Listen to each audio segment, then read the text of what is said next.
Hi everyone, I hope you can hear me okay. I'm Dr. Allison Siebecker, and I'm giving a preview in this Lunch and Learn of a class I'm going to be teaching in a couple weeks uh, on SIBO, small intestine bacterial overgrowth. I'm teaching it at NUHS, and it's September 10th. So this is to entice you to come and take the class. So first of all, just a little bit about myself. I'm a doc who just specializes in SIBO. I've been specializing in SIBO for about 7 years now, and that's all I see. I've probably seen about 6,000 SIBO patients. So I've got a lot of good clinical information that I'd really love to share with you. My practice currently is telemedicine. I used to do in-office and telemedicine. But because I do telemedicine, it means anyone I see at distance, I can't be their official doctor. So I'm always looking for people to refer them to locally who can order their tests and any prescriptions they might need. So one of my goals out of teaching this class in the Midwest is to get people really trained up good there so I can refer patients to you all. So, the thing is with SIBO, why is it important? Why am I looking to get people trained up so I can refer people to you? Is because it's really common. So there's been a lot of new research in the last 10 years, I'd say, on this condition and how it relates to IBS. Most of the research has been done by Dr. Pimentel and his team. They're out of Cedars-Sinai Hospital in Los Angeles. And what they've found, and what a lot of studies have been able to show, is that SIBO is one of the main underlying causes of IBS, irritable bowel syndrome.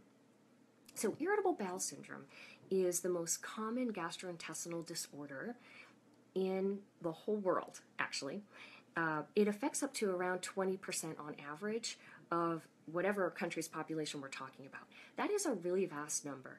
If we compare some other diseases we might know about, celiac disease affects up to 2%, and diabetes up to 6%, maybe 8% if we include some of those who are missed or undiagnosed. But still, if you compare, 1 to 2 to 6%, maybe 8% to 20%, it's vast. And whenever I teach on SIBO, just for a reality check, I ask people in the audience to raise their hands who knows someone with IBS or the symptoms of IBS. And it's always everyone in the room, which is a very sorry state of affairs. But it makes sense if 20% of the population has it. So let me just go over a little bit of basic information on what SIBO is. What I'm going to cover in the class on September 10th are some basic areas. First of all, of course, what is it? Give you a background to it, SIBO. How is it caused? Pathophysiology that's involved, how to recognize it in the clinic, and how to properly diagnose it with testing. And actually, I'd really like to spend quite a bit of time in the class going over test interpretation, because that can be a bit tricky. And then lastly, treatment, of course. So let me just talk a little bit about all those right now to give you a good preview. So first of all, what is it? So SIBO is an accumulation of normal intestinal bacteria in the small intestine. So the small intestine should not have a lot of bacteria. The large intestine should. The large intestine should have a lot of normal commensal bacteria, but not the small intestine. And the reason why is because if bacteria were there in the small intestine, they would interfere with our digestion and absorption of our food, which is exactly what they do in SIBO. So the body has all these protections in place to prevent bacterial accumulation or overgrowth in the small intestine. And that is what the cause is, really, of SIBO, is when those protections fail, then SIBO can occur. So in terms of how it's caused, there are many risk factors and many causes because SIBO covers a very wide spectrum of disorders. And before I go into one of the main causes, I didn't tell you what the symptoms are.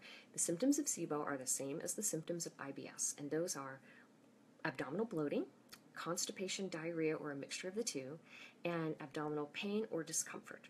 So same symptoms, SIBO and IBS. And actually, back on this connection of SIBO and IBS, what's been found is that on average, 60% of IBS is due to SIBO. So the majority of IBS is now thought to be caused by SIBO. Of course, that means 40% isn't, and I will go over the differential diagnosis in the class of how to sort that out. What if it's not SIBO? And what if it's more than one thing? Hold on, I need a sip of water. But back to one of the main causes of SIBO, because this is so interesting.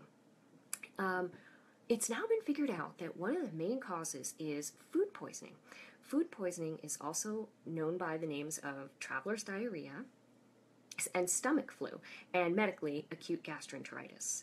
So this is really groundbreaking information because IBS has always thought to be a diagnosis of exclusion. It's when you can't find anything actually wrong and there was no pathophysiology associated with it. And now that has changed because now we know that, first of all, SIBO is involved in the majority of IBS, and second, that food poisoning can cause it. So here's how it can happen. When a person gets food poisoning, bacterial food poisoning, all the bacteria that cause food poisoning secrete the same toxin. That toxin is called cytolethal distending toxin B, which is quite a mouthful. It's shortened as CDTB.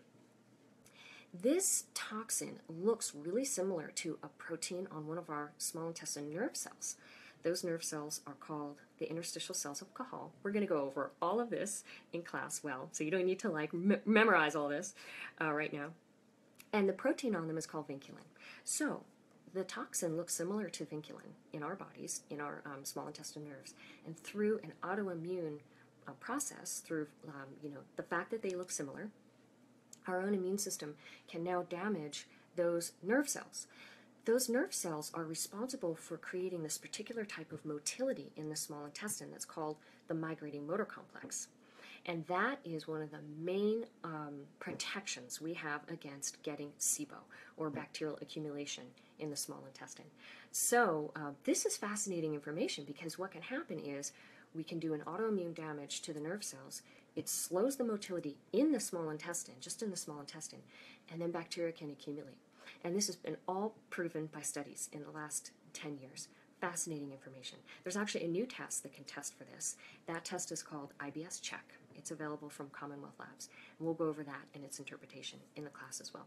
So just moving on from how it's caused, I wanted to give you a little bit of info there. There's more causes. But in terms of the pathophysiology, the main pathophysiology involved is actually bacterial fermentation of carbohydrates. So really, one of the main problems that's going on is carbohydrate malabsorption, because the bacteria are essentially sort of stealing the food from us. They're fermenting it, they're eating it. Bacterial fermentation is the fancy word for bacterial eating. They're eating it, and then they make gas, and then the gas causes the symptoms. So it can physically swell the intestines, causing the bloating. It can cause pain because the intestines are sensitive to pressure. Also, many people with IBS have visceral hypersensitivity, which is when they feel the sensations of the internal organs when they shouldn't be and when the next person wouldn't. So they can feel that, and that's uncomfortable. And also the muscles can contract against the gas. That can cause pain. And then hydrogen gas. There's different types of bacterial gas that's made. Hydrogen gas is associated with diarrhea. Methane gas has been shown to cause constipation. This is another one of the fascinating new discoveries that's come out. We now know that methane gas causes constipation, which for many when they first hear it is sort of mind-blowing because we don't really think of a bacterial gas in our intestines as being a cause of constipation. But it's interesting because, and particularly bacteria, we don't really think of bacteria causing constipation. But if we flip it around and think about it, we know that antibiotic-induced diarrhea due to C. diff causes diarrhea. We know that's due to a bacteria. So we know bacteria can cause diarrhea, but now we learn that bacteria can cause constipation. So this is where diet starts to be really important in symptom management and in the treatment of SIBO, because of the bacterial fermentation of carbohydrates. Okay, now a little bit about how to diagnose it and test it. Jenna had let me know a question came in just a few minutes ago about that. So here's how we diagnose it officially. There's two main tests you can do. There's a small intestine culture and aspirate. This is invasive. It's done with an endoscopy tube. So it's sort of like an in-house procedure, at the hospital. It's very expensive, etc. So you can see that is not done very often. But what most people use is the breath test. And so what the main breath test is that's used in our country and that I like to use is the lactulose breath test that tests for both hydrogen and methane gas. That's 3 hours long. So a 3-hour hydrogen methane lactulose breath test. That's what I use. That's what most docs in our country use. The question that came in asked for what labs offer this. So I have a free educational informational website on SIBO. It's called siboinfo.com. I wrote this website because what happened was when I first lectured on SIBO for the first time, it was at the AAMP, the American Association of Naturopathic Physicians, in 2010. And I maybe mistakenly put my email right on the front page, like, call me if you have questions, or, email me if you have questions. And people were so interested in the topic that I was onslaughted with these emails, and I felt the better way to handle it was to just put all the information for free on a website, and then anyone could access it at any time. So on my website, if you go underneath the heading of resources testing, I've got all of the labs that I know of, for the most part, that offer SIBO testing internationally listed there. In our country, the ones that offer 3-hour lactulose are Aero Diagnostics, Commonwealth Labs, NCNM Clinic Lab, and BioHealth Lab just, I think, added a SIBO test. There are lots of hospitals that offer it, and lots of doctors buy the machine for their clinic, and then maybe their associates nearby will use their clinic, but they're not really open for large ordering. So the ones I mentioned are the sort of the mail order labs that you can get the breath test done. Now, just something about the breath test. A lot of people know that you can also order a glucose breath test.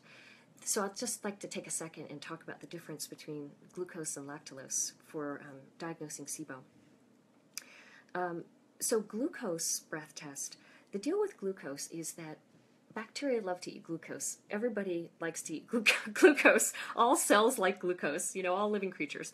So in that way, it's a great test because by the way, the way the test is done is that after a preparatory diet the day before, then in the morning, the next morning, an overnight fast, the next morning a person will drink a sugar solution. And the sugar solution is meant to feed the bacteria to encourage them to make gas.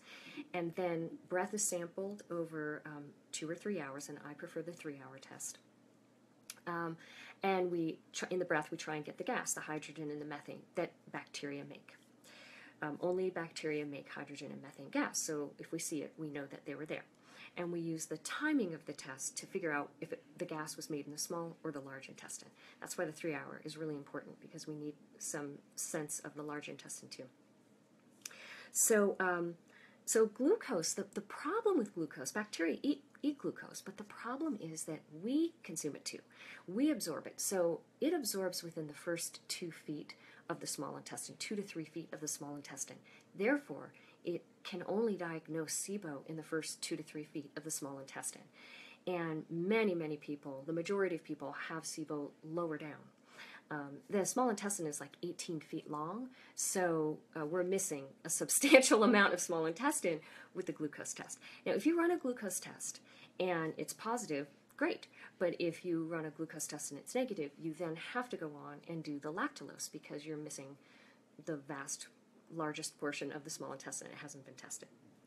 So the problem with lactulose is, some bacteria might not eat it. There are a few. And a lot of people get concerned that it might move too fast. There's all kinds of controversy with this test and really honestly any test you would use for SIBO, but even the culture. But really, I find it to be reliable. There's been a lot of studies done to show it is a good, accurate way to diagnose SIBO. So that's just some information to answer the person's question, and we're going to get into all the specifics of that and how to interpret the tests in the class. Okay, now I just want to give you a little overview of the treatments. So back in 2010, my partner and I, Dr. Sandberg Lewis, he's the gastroenterology teacher at NCNM, the Portland Naturopathic School where I went.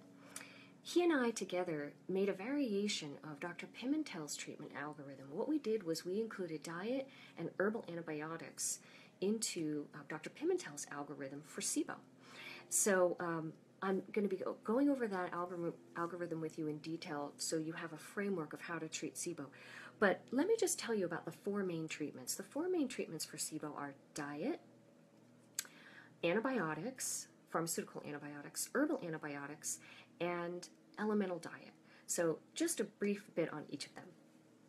Sip of water, hold on.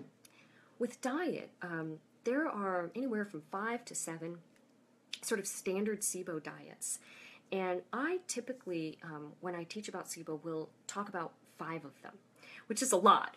To give choices, I choose between 5 different SIBO diets with my patients because I really like to customize treatments to the person, and I love options. So I use all kinds of different diets, these 5 different diets, and I will go over them all, but just briefly, they are the specific carbohydrate diet, shortened as SCD, GAPS diet, gut and psychology syndrome, that's a variation of SCD. There's the low FODMAP diet, which has a lot of great press and articles on lately. There's the cedar-cyanide diet, that's Dr. Pimentel's diet for his SIBO patients. And then there's my SIBO-specific food guide, that's a combination of the low FODMAP diet and SCD, plus a bunch of my own clinical input.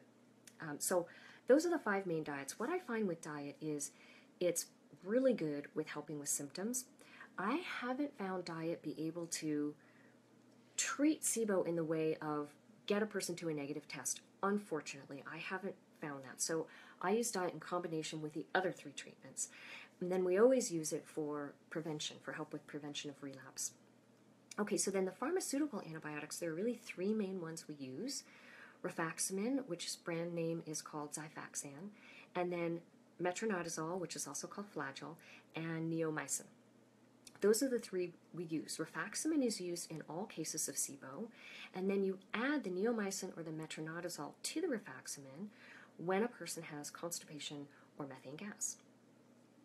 Now for the herbal antibiotics, there are about 4 that I tend to use commonly. And those include berberine, berberine herbs or berberine products where they're using a couple of herbs that contain berberine. Allicin, which is the extract, antibiotic extract that comes from garlic. And then neem and oregano. Those are the 4 I tend to use a lot. Sometimes I'll use cinnamon and sometimes a few other ones, which I'll get into in the class. And the way I use them is the allicin. And by the way, we're not CE right now, so I can use brand names. The product I use is AliMed for that, and I have no financial tie, unfortunately, for my own monetary situation with any company that I mention. Oh, I could use the money. Anyway, so, you could be sure that I'm not saying it because they're paying me. So allicin or AliMed, we use to treat the methane or the constipation. And then any of the other herbs along with, so, the berberine, the neem, the oregano, that kind of gets used like rifaximin, and then you add the allicin to it if they have methane or constipation. And then elemental diet is, this is a medical food that's used to rest people's digestions, especially when they have inflammatory bowel disease and for other conditions. And what it is it's the nutrients we would need for survival broken down to their most absorbable form for the most part, and then powdered usually, and then you mix it with water. And the way we use this is in place of meals for 2 weeks. And the idea of how this works is that it absorbs quickly high up and feeds the patient, and then starves the bacteria because it doesn't get to them, they don't get to eat it, and they starve. So it's a different way of killing. This is a very, very successful method. All of these 3 different methods have been studied for SIBO and have excellent success, and their success rate is about equivalent, which is a wonderful thing to know, that we have, equally effective treatment options that we can choose from, depending upon our philosophy or what's going on with the individual case in front of us. Okay, so that gives you a whole overview of treatment, and so that gives you a good sense of what I'm going to cover in the class. If you want more info before the class, please go to my website. It's chock full of info, particularly if you go to the Contact tab and go under Bio, where my bio is listed. Underneath there, I have all the articles I've written. I've written several articles on SIBO you could read. My algorithm's included in a lot of them, including test interpretations in there. Also, I give lots of free interviews on SIBO, so you could listen to them if you want more information. 2 more things I'm going to do before I finish here. I'll probably finish within the next 4 minutes. I want to answer a question that came in a week ago on pediatric treatments, but I just want to also tell you, I really want to help people learn this information, and so one thing I want to do is 2 weeks after I teach the class, I'd like to do another Facebook Lunch and Learn like this, so I can answer questions that might have come up for you as you then go back to clinic, apply the information, and you'll start having questions. So that's going to be on Thursday, September 22nd, at the same time, so 12:30 Central. So hopefully that'll help, with your application and learning in the clinic. Okay, so one last question I want to answer is someone wrote in asking for treatments for pediatric situation, both prescription and natural, and in particular, what are the alternatives to capsules in case a child can't swallow? So first off, I have a handout on my website that's available for free on treatments that you can use during pregnancy, lactation, and in the pediatric population. So where you'll find that is if you go to my website, again, that's SIBO info, and go to the resources tab, then go to handouts, and you'll see it listed there. Sorry, I just see some writing here, and I was wondering if it was a question I need to answer, but it's not right now. So yeah, and it's listed under, I think, pregnancy, lactation, peds, or something like that. So on the bottom is the pediatric. I've got all the treatments we normally use at the dosages that we use. But I do want to just tell you that, well, no, actually, this will answer the question for what if they can't take capsules. So the thing to do there, of course, is liquids. Now, for prescription, if you're going to use prescription antibiotics, what you would probably need to do is go to a compounding pharmacy. I've had a lot of my pediatric patients do this. They can compound, if they're a good compounding pharmacy, they can compound the prescription in with liquid and flavoring and sweetener to make it taste good for the little one. If you're doing that, there are a couple of sugars I would recommend that are okay for your patients. So for the artificial sweeteners, I mean, of course, we don't really like artificial sweeteners, but if it's just for a short time, it might be okay. Those would be saccharin and aspartame. Those are non-fermentable.